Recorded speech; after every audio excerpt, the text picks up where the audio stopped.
بسم الله الرحمن الرحيم سبح اسم ربك الأعلى الذي خلق فسوى والذي قدر فهدى والذي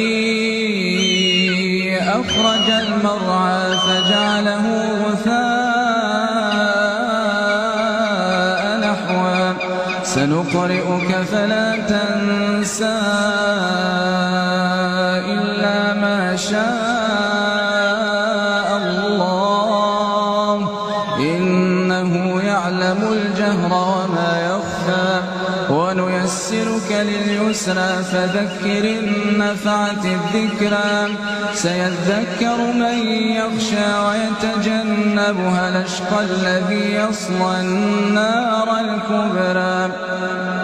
ثم لا يموت فيها ولا يحيا قد أفلح من